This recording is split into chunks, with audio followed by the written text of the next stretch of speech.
ইসলাম আলিফ আপনি লিখেছেন সব রাতের আমল সম্পর্কে অনলাইনে দুই গ্রুপের তর্কাতর্কি পারস্পরিক বাক্যবান বর্ষণ ও গালাগালিকে কিভাবে দেখেন, বিশেষত এইসব বিষয় নিয়ে পাবলিকলি বিতর্ক আয়োজন করা কতটুকু সম্মত?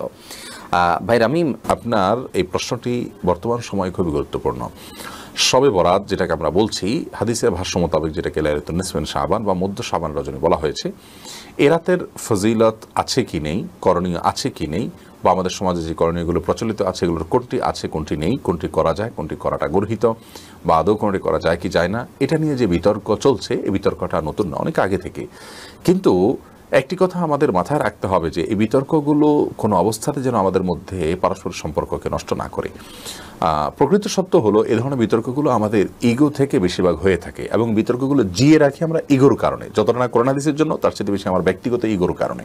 যে আমি হয়তো একটা পক্ষ অবলম্বন করি বা একটা মত লালন করি, সেটাকে আমি হক মনে করি, কিন্তু সেই পক্ষের মত যেহেতু, অতএব এটার পক্ষে আমাকে লড়তে হবে, জিততে হবে, এবং এবারে কোনো ছাড় দেওয়া যাবে না, এবারে আমাকে কোনো প্রকার ভিন্ন মত গ্রহণ করার মানসিকতা লালন করা যাবে না। এই বিষয়গুলো কিন্তু দিন দিন আমাদেরকে মুসলমানিত্ব থেকে দূরে সরিয়ে দিচ্ছে। আখলাকি মুসলমানের যে চরিত্র, যে বৈশিষ্ট্য, সেই জায়গা থেকে কিন্তু আমাদেরকে সরিয়ে দিচ্ছে। অতএব এ ধরনের বিষয় নিয়ে অনলাইনে তর্কাতর্কি করা, বিশেষ করে একে অন্যকে আঘাত করে এবং পাল্টা আঘাত করে মন্তব্য করা, এগুলো কোনো মুসলমানের শান হতে পারে না। আল্লাহ রাব্বুল আলামিন আমাদের সবাইকে উগ্রতা থেকে এবং সীমালঙ্ঘন থেকে বেঁচে থাকার তৌফিক দান করুন। ইসলাম এবং মুসলমানদের বিরুদ্ধে যত ষড়যন্ত্র চলছে, এবং ইসলাম এবং মুসলমানরা যে সমস্ত বিষয় নিয়ে আজ গবেষণা করার সুযোগ রয়েছে এবং প্রয়োজন রয়েছে, এরকম বিষয়ের তালিকা কিন্তু অনেক দীর্ঘ। সেই তালিকা সম্পর্কে আমাদের বেশিরভাগ মুসলিম ভাইয়েরা আমরা অবগত নই বলেই আমরা এ ধরনের ইস্যুগুলোকে এত বড় করে দেখছি।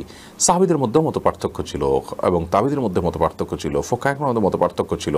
বিশেষ করে এই মধ্য শাবান রজনী, এটির ফজিলতের বিষয়ে যেরকম অনেক বড় বড় ফোকাহে কেরাম, অনেক বড় বড় ইমামদের মত রয়েছে ইতিবাচকভাবে, আবার অনেকে এটার বিপরীতে মত লালন করেছেন। অতএব এরকম পরিস্থিতিতে অন্তত একজন ইমানদার মানুষ কোনো অবস্থাতে এই ইস্যুটাকে নিয়ে অনেক বড় করার সুযোগ নেই। আমরা এবার আমাদের দৃষ্টিভঙ্গি বিভিন্নভাবে প্রকাশ করেছি। লাইলাতুন নিসফ মিন শাবান বা মধ্য শাবানের রজনী মোটামুটি এর ফজিলত প্রমাণিত, কিন্তু এর ফজিলত যতটা প্রমাণিত তার চাইতে বহুগুণ বেশি এটাকে আমরা আপনার ফুলিয়ে ফাঁপিয়ে আমরা এটাকে পালন করি, এবং বলতে গেলে উদযাপন করি। এটা তো উদযাপনের কোনো বিষয় নয়।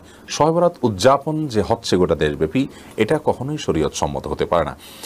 লাইলাতুন নিসফ মিন শাবানে আল্লাহ রাব্বুল আলামিন বান্দার গুনাহসমূহ মাফ করে থাকেন, এবং মুশরিক এবং হিংসুক ছাড়া, বেদাত এবং কুসংস্কারে লিপ্ত মানুষ ছাড়া বাকি মানুষদেরকে আল্লাহ তাআলা মাফ করে থাকেন। অতএব আমরা সেই যোগ্যতা নিজের মধ্যে অর্জন করার চেষ্টা করব। এর পাশাপাশি ব্যক্তিগত ইবাদত বন্দিকে অনেক তাবি থেকে বর্ণিত হয়েছে। সালাফের যুগে অনেক বড় বড় তাবি, ইসহাক ইবনে রাহুয়ার মতো মানুষ, আর অনেক বড় বড় তাবিরা ইবাদতবন্দি করেছেন ব্যক্তিগতভাবে।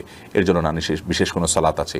সব রাতের নামাজ নামে অনেকে মনে করেন যে এত রাকাত নামাজ আছে, প্রথম রাকাতে এত সূরা, ওই সূরা এতবার পড়তে হবে, দ্বিতীয় রাকাতে ওই সূরা এতবার পড়তে হবে। এই বিষয়গুলো কিন্তু শরিয়ার আলোকে প্রমাণিত কোনো বিষয় নয়।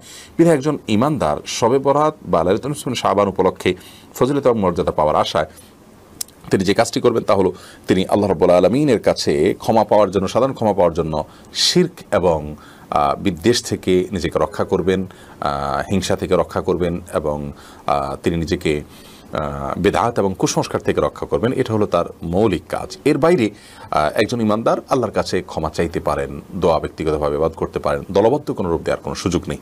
কোনো নফল আমল, বিশেষ করে সুন্নাহ কোনো আমলকে দলবদ্ধ রূপ দেয়া এটা মাকরুহ, এবং এটা কোনো অবস্থাতেই ইসলামী শরিয়ার কোনো নির্দেশিত বিষয় না। বিধায় একজন ইমানদার সেই বিষয়টাতে সাবধান থাকবে এবং দায়িত্বশীল হবে। আমরা এই বিষয়ে বাড়াবাড়ি এবং ছাড়াছাড়ি কোনোটিই করবো না। যেটুকু আছে সেটুকু মনে করবো। লাইলাতুল কদরের চাইতে যদি আপনি শবে কদরকে বেশি গুরুত্ব দেন, তাহলে বুঝতে হবে আপনার এই চিন্তাকে কারেকশন করতে হবে। এবং এই রাত্রিকে ভাগ্য নির্ধারণের রজনী মনে করাটাও সঠিক নয়। ভাগ্য নির্ধারণ হয়ে থাকে লাইলাতুল কদরে, যেমনটি আল্লাহ তাআলা সূরা দোহানের 3 এবং 4 নম্বর আয়াতে বলেছেন। আল্লাহ বলেছেন, ইন্না আনজালনাহু ফি লাইলাতিন মুবারাকা, আমি একটি বরকতময় রাতে কোরআনকে নাজিল করেছি। ইন্না কুন্না